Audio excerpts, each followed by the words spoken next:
Olá, galerinha, tudo bem? Que bom estarmos juntos mais uma vez para estudarmos, né? Estamos aí no nosso 10º período remoto e desta vez nós iremos estudar um pouco sobre literatura, das classes literárias, das escolas literárias, né? Nós estudamos anteriormente a nossa classe literária do trovadorismo e desta vez nós iremos entender um pouco o processo do percurso para chegarmos até o classicismo. E também reconhecer as características do classicismo, né? O que foi essa escola literária, como foi, o que aconteceu, né? E quais são as suas principais características, ok? Nós vamos começar, e antes de tudo, eu gostaria de dizer a você, agradecer por estarmos aqui e dizer aí, deixa o comentário de vocês aqui no nosso canal do JAF Conecta. Parabéns por estarmos aqui. Deixe seu like, deixe seu comentário, compartilhe o nosso vídeo para que possamos aí propagar nosso conhecimento. Nós vamos começar sobre o que foi o classicismo, né? Quando foi que começou, o que foi que ocorreu nesse período? O classicismo corresponde ao movimento artístico-cultural que ocorreu durante o período do Renascimento, a partir do século XV na Europa. O nome do movimento, que marca o fim da Idade Média e o início da Idade Moderna, faz referência aos modelos clássicos greco-romano. O campo da literatura, classicismo, é o nome dado aos estilos literários que vigoravam no século XVI, na época do Renascimento. Por isso, a produção desse período também é chamada de literatura renascentista. Então, aqui a gente já pode observar que o classicismo, né, ele é o renascimento, né, o início de um modernismo, o início de várias mudanças do comportamento, da forma de ver das pessoas, certo? E aí diz aí que o classicismo, por que classicismo? Porque traz os modelos clássicos aqui para dentro da literatura, né? Da forma de escrever, da forma de representar a própria produção das ideias, ok?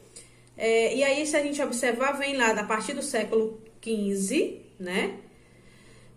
Que é onde vem aí sofrendo as mudanças, a gente vem lá do trovadorismo, na Idade Média, e aí passa por algumas mudanças que vão ter nomes também, né, que é chamado de humanismo, e aí até nós chegarmos no classicismo no século XVI. O humanismo, o trovadorismo vem lá no século XV, e o classicismo vem aqui para, que podemos chamar também de renascimento, para o século XVI. E aí nós teremos aí uma imagem, o nascimento de Vênus. Essa imagem ela vem caracterizando a questão do renascimento dentro da perspectiva da adoração aos outros deuses, né? Trazendo abertura para várias outras questões sobre deuses. Essa obra de Sandro Botticelli é uma das obras mais emblemáticas do Renascimento italiano. E aí vamos nós agora para o contexto histórico. Na Idade Média, período que durou 10 séculos, então nós temos aí a Idade Média que duraram 10 séculos, foi lá do século V ao século XV. O principal atributo da sociedade era o quê? A religião. A gente sabe, a gente já estudou sobre isso, que no trovadorismo a religião ela tinha um poder assim imensurável sobre as pessoas. Ela que decidia, ela que sabia, né? A veneração por Deus, porque Deus era o criador de todas as coisas e sabia de todas as coisas. Somente a igreja tinha esse poder. Esse momento esteve marcado pelo teocentrismo, né? O que é o teocentrismo? É o Deus como centro de todas as coisas, cujo lema eram os dogmas e preceitos da Igreja Católica, que cada vez mais adquiria fiéis. Então, assim, pessoas que estivessem contra ou questionassem esses dogmas eram excomungados, né? Sofriam uma pressão muito grande da sociedade, poderiam até ser mortos. Então, assim, no período da Idade Média, quem imperava era o teocentrismo, a questão do Deus sobre todas as coisas, e quem porventura viesse a não concordar, discordar de alguma situação, poderia ser excomungado e aí, como bem diz o texto, levado até a morte. Aí, de repente, vem aí o humanismo. Aparece o humanismo que surgiu a partir do século XV também na Europa. E também no mesmo período, né, no século XV. Mas aí começou a questionar, aparecerem vários questionamentos, várias ideias, várias curiosidades, né? Uma vez que o cientificismo despontava. Então, começou a despertar nas pessoas a curiosidade pela ciência. Antes, somente Deus sabia de todas as coisas, o entendimento era esse. Mas aí, de repente, o homem começou a sentir a curiosidade. Mas aí, e nós, enquanto seres humanos, não podemos descobrir, entender, pesquisar sobre os diversos assuntos? E aí começou a aparecer a questão da ciência. Nessa imagem, o Homem Vitruviano, de Leonardo da Vinci, né, de 1590, é o símbolo do antropocentrismo humanista, né? O momento em que... humanista por quê? Porque era realmente a representação humana, né, que estava querendo ter vez, que estava querendo aparecer. E o antropocentrismo já está dizendo, reforçando isso. O homem como centro de todas as coisas. E aí essa imagem, a imagem aí de um italiano, né? E aí trouxe essa imagem para poder mostrar às pessoas que o homem aqui realmente é um retrato fiel sobre a questão do antropocentrismo, né? Muitos estudiosos foram capazes de propor novas formas de análise do mundo e da vida, que estivesse além do divino. Apresentavam questões baseadas na racionalidade humana e no antropocentrismo, ou seja, essa imagem está bem colocada aqui, com o homem no centro do mundo, no centro de todas as coisas. E aí mostra, essa imagem vem abordando também a questão da perfeição das medidas, das proporções, né? Dizendo que o homem era perfeito, que o homem também tinha seu poder, e é tanto que ele vai e faz essa imagem aí. Esse momento esteve marcado por grandes transformações e descobertas históricas. Uma delas, né, que marcou demais aí foram as grandes navegações, a reforma protestante, que levou a uma crise religiosa, encabeçada por Martinho Lutero, a invenção da imprensa pelo alemão Gutenberg, aí quando começou a aparecer os textos expressos, né? O fim do sistema feudal, né? A questão do comércio através da troca já estava começando a ficar extinto. O que estava querendo? Estava iniciando aí o capitalismo, a questão do dinheiro aparecer. O cientificismo de Copérnico e Galileu, né? Começaram os grandes cientistas a querer aparecer e analisar, estudar e mostrar à população sobre vários questionamentos da vida, da questão da natureza e tudo mais. E aí foi nesse contexto que as pessoas buscavam novas expressões artísticas pautadas no equilíbrio clássico. Assim surgiu o renascimento cultural. Vários costumes, né, várias ideias que eram lá do trovadorismo, da Idade Média, começou a perder o seu encanto.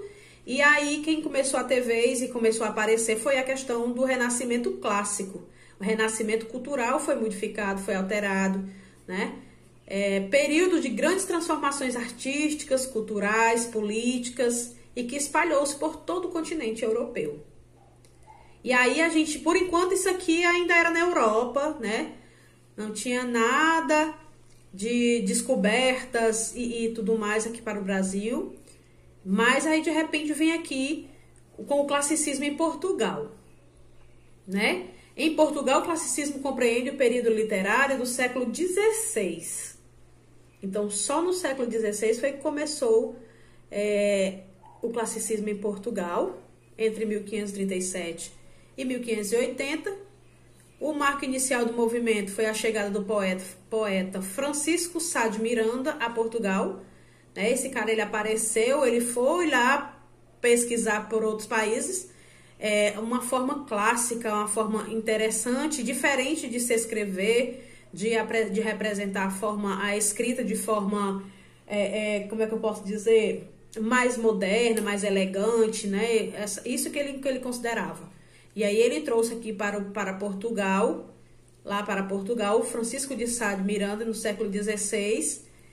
Ele se inspirou, na verdade, no humanista italiano, né? Ele se inspirou lá na Itália, trazendo uma nova forma de poesia, conhecida como doce estilo novo, doce estilo novo. Esse novo modelo estava baseado na forma fixa do soneto. no trovadorismo, a forma de produzir poesia, poemas, né, que era através da redondilha, que eram em 5 ou 7 sílabas métricas, né? E aí lá ele trouxe a novidade, né, da questão dos decassílabos, que teria que ter essa estrutura fixa de soneto, né? Como é que é um soneto? Tem suas características específicas. Um soneto ele é construído por 2 quartetos e 2 tercetos. Ou seja, os 2 primeiros estrofes tem que ter 4 versos e os 2 últimos estrofes 3 versos, ok? E aí, nos versos decassílabos e na 8ª rima. Quer dizer, era uma estrutura diferente, né? Considerada moderna, considerada mais chique, né, para eles. Além de Sá de Miranda, merecem destaque os escritores portugueses classicistas Bernardo Ribeiro, Antônio Ferreira. Bernardo Ribeiro, de 1482 a 1552, com sua novela Menina e Moça, que surgiu aí em 1554. Antônio Ferreira, 1528 a 1567, com sua tragédia A Castro. No entanto, foi a partir de Luís de Camões, né, e surge esse cara aí em Portugal, dentro da literatura da língua portuguesa, mostrando e dominando todas essas regras que Sá de Miranda traz para Portugal, para a língua portuguesa. No entanto, foi a partir de Luís de Camões, um dos maiores poetas portugueses da literatura mundial, que a literatura portuguesa ganha notoriedade, né? O cara realmente era o cara aí. Luís de Camões nasceu em 1524 e morreu em 1580. Foi o maior destaque da literatura classicista em Portugal. E a sua grande obra, né, Os Lusíadas, de 1572, é uma epopeia classicista, né, onde ele narra a viagem de Vasco da Gama às Índias. Ela foi escrita em 10 cantos e está composta de 8.816 versos. Enorme, né? Decassílabos em 8ª rima, distribuídas em 1.120 estrofes. Então, assim, a gente observa que Camões, ele representava os seus textos através da épica e da lírica, né? Os seus textos, né? Seus poemas, suas produções textuais em epopeia, né? Essa é uma epopeia classicista. Ela representava a questão da produção épica, que fala sobre as grandes navegações, são textos onde aparecem os heróis, pessoas que procuram, que buscam, né, descobrir algo, que buscam, né, reconhecer culturas diferentes, e aí eram as produções textuais conhecidas como épica. Camões também tem aí as produções líricas, né, que as produções líricas já é mais trazendo a questão do amor romântico, né, da saudade, da tristeza, são mais poemas trazidos para a questão do romantismo, assim, dos sentimentos, tá certo? O classicismo em Portugal permaneceu de 1580, ou até 1580, na verdade. Esse é o ano do marco de Camões e também a união das coroas ibéricas, aliança estabelecida até 1640 entre a Espanha e Portugal. E aí uma observaçãozinha, no Brasil, esse período literário ficou conhecido como quinhentismo, por conta dos 1500, né? Diz aí quando o Brasil foi descoberto, diz a história. Características do classicismo. As principais características são essas aqui, né, trazendo de forma bem resumida a antiguidade classicista, a questão dos textos clássicos, o antropocentrismo, o homem como centro de todas as coisas, o humanismo, né, a questão do ser humano, de se encontrar, de se ver, de se analisar, o universalismo, a questão do universo, começar a analisar o universo, querer descobrir sobre o universo, racionalismo, a questão da razão, né? O que impera aqui no classicismo é a razão, né? E não a emoção. O cientificismo, a busca pela ciência, a objetividade, o paganismo, né? Essas pessoas que iam de encontro às regras ou aos ensinamentos da igreja, que não se convertiam, né? Como dizia eles, eram pagãos. O equilíbrio, né? Manter assim o equilíbrio, o respeito pela metrificação da rima, o equilíbrio entre a razão, né? Era isso que eles buscavam. A harmonia quando ele traz lá a imagem do homem vitruviano, ou Vitrúvio, né? Como a gente possa chamar, ele traz essa abordagem da harmonia entre as metrificações, né? Quando ele coloca lá o homem no centro, ele de forma circular, ele tem medidas proporcionais, e no quadrado ele também tem medidas proporcionais. O rigor formal, que é trazendo também essa questão aí da metrificação, né? Da questão do rigor entre as métricas, das rimas, que é o decassílabo. Mitologia greco-romana, onde entra a questão da criação, da evolução, do reconhecimento dos deuses gregos. E o ideal platônico de beleza, né? Criando-se um ideal platônico, né? Pessoas imaginárias, desenhos imaginários, que é também a questão dos deuses gregos, né? Como tem essa imagem aí de Vênus, né? Que é a deusa que eles consideravam, eles diziam, né? Que era a deusa do amor e da beleza, né?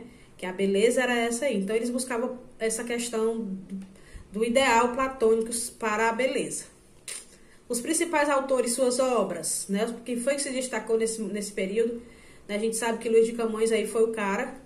Né? Nós tivemos também outros representantes aí dentro do estudo do classicismo.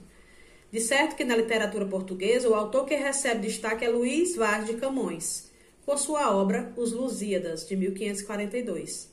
Já na Espanha, Miguel de Cervantes, de 1547 a 1616, com sua obra mais notável, Dom Quixote, de 1605.